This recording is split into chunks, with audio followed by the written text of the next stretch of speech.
Hi guys, welcome back to my YouTube channel Khan coaching classes. माई सेल्फ आफ्ताब आलम. दोस्तों आज हम पढ़ने वाले हैं from an elegy written in a country churchyard, जिसे लिखे हैं थॉमस ग्रे साहब. और from an elegy written in a country churchyard का मतलब क्या होता है दोस्तों? कब्रिस्तान में लिखा गया एक शोकगीत. और इसे लिखे कौन है? Thomas Gray. तो इसको यह लेसन पढ़ाने से पहले मैं चाहूँगा कि आप इस वीडियो को अंत तक देखें ताकि आगे से इस लेसन में कोई भी प्रॉब्लम ना आए. तो चलिए दोस्तों, समय नहीं गवाएंगे, सीधा सीधा लेसन को हम समझते हैं कि इस लेसन में कहा क्या गया है. तो देखिए दोस्तों, एक कब्रिस्तान रहता है. उस कब्रिस्तान में लेखक या जो कवि है थॉमस ग्रे, वह कहीं से आ रहा होता है. अचानक से शाम हो जाती है तो वह कब्रिस्तान में चला जाता है और वहीं पे यह पोएम को लिखा गया है. तो वह बताता है जब कब्रिस्तान में ठहरता है तो शाम हो जाती है, तो देखता है कि शाम के समय में गिरजाघर की घंटी बजती है और ऐसा लगता है कि दिन समाप्त हो गया. क्यों? क्योंकि जितने भी पशुएं चारागाह में चर रहे थे वे सभी के सभी रवाते हुए अपने घरों की ओर चले जाते हैं. जो किसान होता है, खेतों में काम करता है, वह थकने के बाद वह थक करके वह भी घर की ओर निकलने लगता है. और यह दुनिया जो है अंधकार को और कवि को उसी कब्रिस्तान में अकेला छोड़ के चले जाते हैं. फिर वह बताता है कि इस कब्रिस्तान में दो प्रकार की पेड़ थी. कौन कौन सी? एक इल्म ट्री था और एक सदाबहार का पेड़ था. उस पेड़ों के नीचे बहुत सारी कब्रें थीं और कब्रों के ऊपर समूह में घासें उगी हुई थीं जो सूख गई थीं. और प्रत्येक सरकरी कब्र में हमेशा हमेशा के लिए उस छोटे से गांव के पूर्वज लेटे पड़े थे.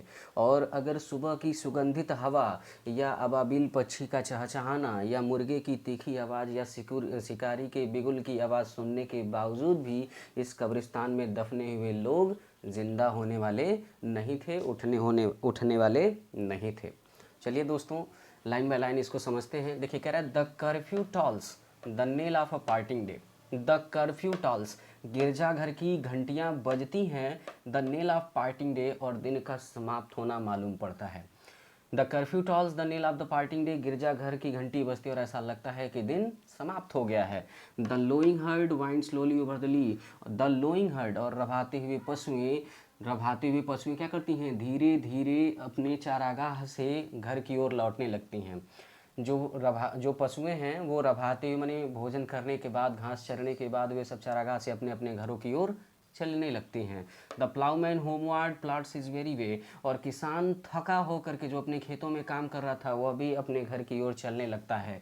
And leaves the world to darkness and to me. And leaves the world to darkness and to me, और यह दुनिया उन्हें छोड़ के चली जाती है. किसे? अंधकार और कवि को दुनिया उस कब्रिस्तान में अकेला छोड़ के चली जाती है. फिर से देख लीजिए दोस्तों, गिरजाघर की घंटी बजती है और दिन का समाप्त होना मालूम पड़ता है. जो पशुएं होती हैं चारागाह से रभाते हुए अपने घरों की ओर जाने लगती हैं. जो किसान होता है वह थक करके जो अपने खेतों में काम कर रहा था, वह थकने के बाद वह भी अपने घरों की ओर जाने लगता है. और यह जो दुनिया है कवि को और अंधकार को उसी कब्रिस्तान में अकेला छोड़ देती है. फिर आगे देखिए दोस्तों, beneath those rust ilms that each tree said where hips the turf in a many a mouldering heap. beneath those rust ilms, और देखिए ये इसमें ये बताया गया है इस स्टेंजा में कि उस कब्रिस्तान में दो प्रकार की पेड़ थी, एक इल्म का और एक सदाबहार का पेड़ था. तो उन इल्म और सदाबहार पेड़ों के नीचे वेयर हिप्स, समूह में, द टर्फ, घासें उगी हुई थी ना, माल्डरिंग हीप, समूह में जो है ढेर में घासें उगी थी जो सूख गई थी. यानी उस कब्रिस्तान में दो प्रकार की पेड़ थी, एक इल्म और एक सदाबहार के पेड़ की छाया के नीचे बहुत सारी कब्रें थी और उन कब्रों के ऊपर समूह में घास उगी हुई थी, मतलब बड़ी सी मात्रा में घास उगी हुई थी और वह घासें सूख गई थी. Each in his narrow cell for ever laid the rude फोर फादर्स of the hamlets live. Each in his narrow cell for ever laid, और हमेशा हमेशा के लिए उस कब्रिस्तान में या उन कब्रों में, द हैमलेट स्लीप का मतलब होता है, हैमलेट मैंने होता है छोटा गांव, छोटे से गांव के पूर्वज हमेशा हमेशा के लिए सोए पड़े हैं. यानी प्रत्येक कब्र में, प्रत्येक जो सरकरी कब्र थी उस कब्रिस्तान में और उस सरकरी कब्रों में उस छोटे से गांव के पूर्वज हमेशा हमेशा के लिए लेटे हैं.